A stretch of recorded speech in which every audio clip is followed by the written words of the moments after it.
Hi, my name is Sophie. Today I'm going to be introducing you to Pascal's triangle and how it relates to the binomial theorem. Let's get started. Pascal's triangle is a triangle-shaped array of numbers created by and named after the French mathematician Blaise Pascal. Each number in the array is the sum of the two numbers above it. For those of you who are familiar with the Fibonacci sequence, the concept is quite similar. Let's take a look. I'll first draw an outline of what the triangle should look like.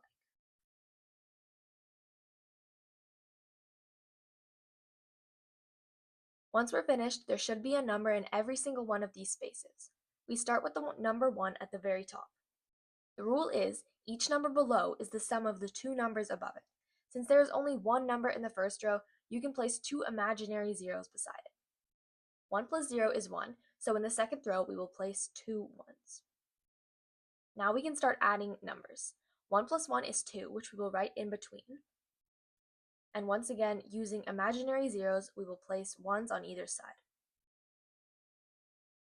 We can continue this way down the rest of the triangle. 1 plus 2 is 3, 2 plus 1 is 3, and once again, two ones on the side. I can continue this pattern for as long as I want, so in theory, Pascal's triangle is infinite. Now, I'll introduce you to a way to find the exact value at any position in Pascal's triangle. Before this step, it is important to note one special aspect of notation. Technically, this is the first row in Pascal's triangle, but we refer to it as row number 0. This is the second row, but we refer to it as row number 1. The same concept applies horizontally. This is the first term, but we refer to it as term number 0. Essentially, we must always subtract 1 from the value's placement. This is important for our formula to find any value in any row of Pascal's triangle, which is as follows. Row number n, choose value number y.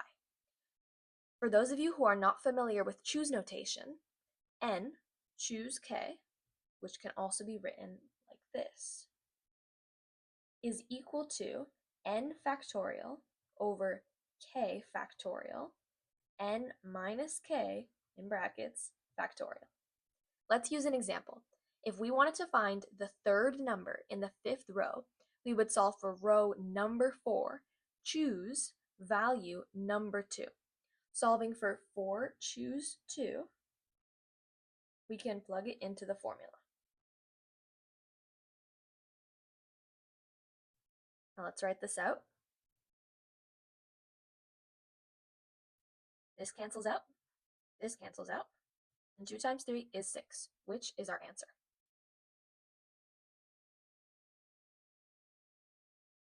Let's put Pascal's triangle aside for a moment while I introduce another concept, binomial theorem. A binomial is a polynomial expression consisting of exactly two terms connected by an addition or subtraction sign. Some examples include x plus y, 2x minus 5, 3a plus 4b. Binomial theorem explores how we express binomials raised to powers in the form a plus b to the power of n. Let's take a closer look. A plus b to the power of 0 is 1. Easy. A plus b to the power of 1 is a plus b. A plus b to the power of 2 is a plus b times a plus b. Let's expand that.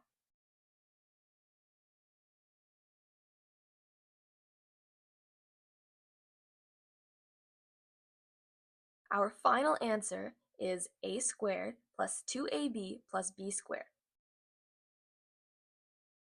Now a plus b to the power of 3.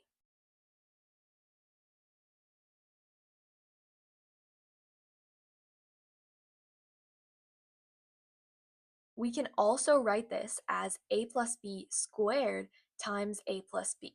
Since we've already solved for a plus b squared above, let's plug that in.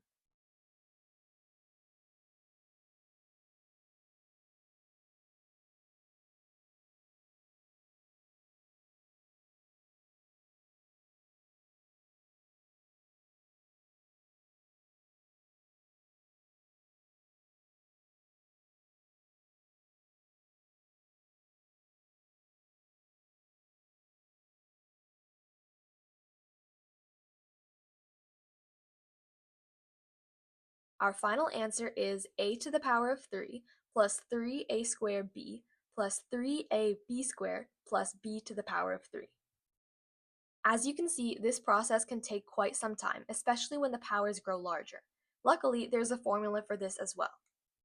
A plus b to the power of n equals the sum from k equals 0 to n of n choose k times a to the power of n minus k times b to the power of k. Let's try this formula with a plus b to the power of 3 and see if it works.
I'd like you to take a second to see if you notice a pattern. Think back to Pascal's triangle. To make it easier, I'll include the coefficients of 1 to these equations. If you take a look, you'll see that the coefficients in each of the answers are the same as the numbers in each row of the Pascal triangle. A binomial to the exponent of any natural number n will have the coefficients of the values of row number n of Pascal's triangle. For the exponents, on the left-hand side, it will start with a to the highest possible exponent, then slowly decrease as we proceed to the right, while the exponent of b increases until it reaches its highest possible value on the very right side. Notice how the sum of the exponents is always 3. That's because in this case, n is equal to 3. Now that we understand the connection between the binomial theorem and Pascal's triangle, let's try another example.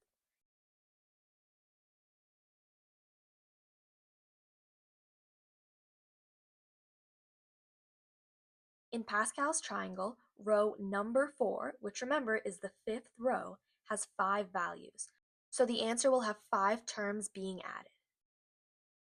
Since this binomial is raised to the exponent of 4, we already know what the pattern of the exponents is going to be. Remember what we determined above. The exponents of a start at the largest possible value, which is 4, and gradually decrease to the right. The exponents of b start at the lowest possible value and gradually increase. The sum of the exponents is always 4. For the coefficients, we can look at Pascal's triangle again. They are the same as row number 4.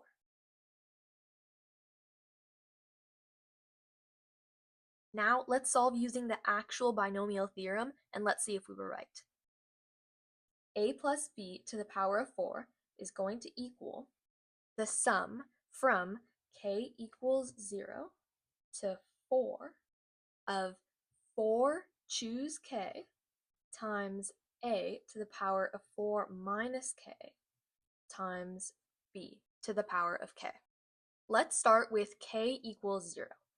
It's going to look like 4 choose 0 times a to the power of 4 times b to the power of 0. Let's use our choose formula here. So our coefficient will be 1. Now, let's say k is equal to 1. We will have 4 choose 1 times a to the power of 4 minus 1 times b to the power of 1.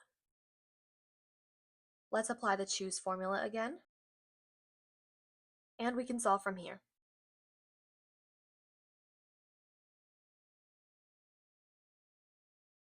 I'm going to repeat the exact same process until k reaches 4.